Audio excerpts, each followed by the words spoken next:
Let us now consider the following example. We have the wave equation as above with c equal to 1, and we assume that the step size h and k are equal and equal to 0.2. Moreover, the initial deflection is given by f of x equal to sine pi x, and the initial velocity is 0. So we can now compute the values of u on the boundary here. The initial values in these 4 points. On all these points, u is of course 0, because that's the initial, not the initial but the boundary conditions, and also on these points. So starting with the point 1, 0, we have that it's sine to the x value multiplied with p. The x value is 0.2 because the step size in is equal to 0.2. That's the reason for this. And this can be calculated by some calculator.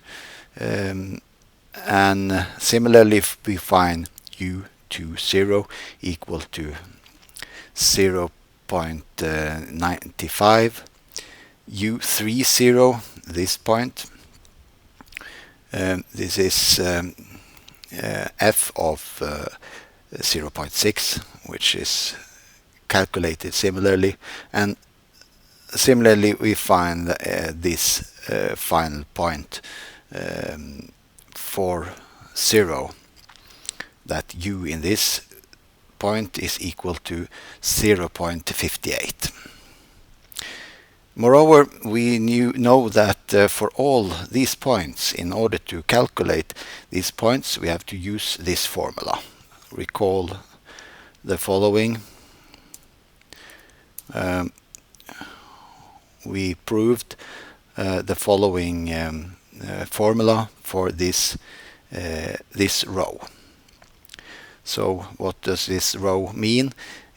This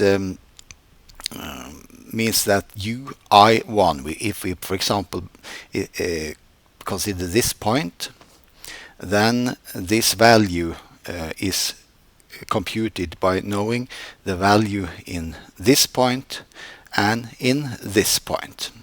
The sum of the values in this point, and we just divide this value by 2 and add k multiplied with gi. So in our case now, g is 0, the initial velocity, so we only have this guy.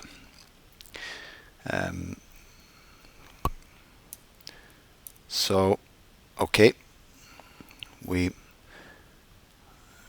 have this expression, and by using this we can compute u11, this point, by just adding the values in these 2 points, which we know.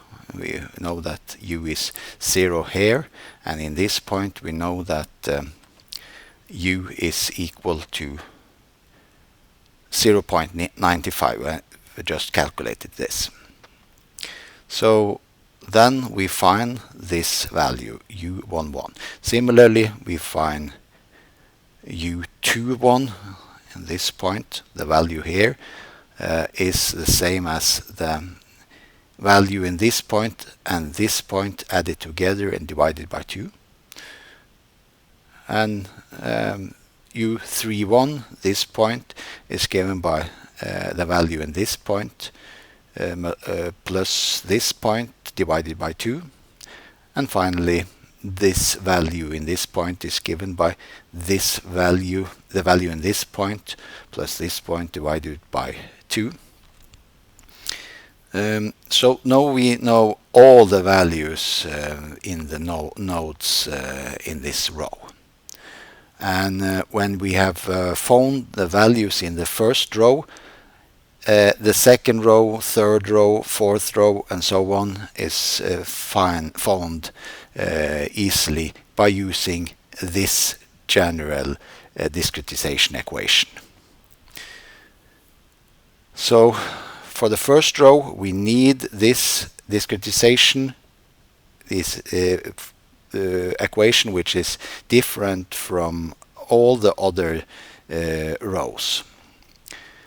For example, if you want to calculate the value in this point, we use this formula and take the value in these 2 points and minus the value in this point, as we did earlier. And then we obtain the following value. Doing exactly the same for all the other nodes in this row, we will find every value in the row, and then we start with the next row.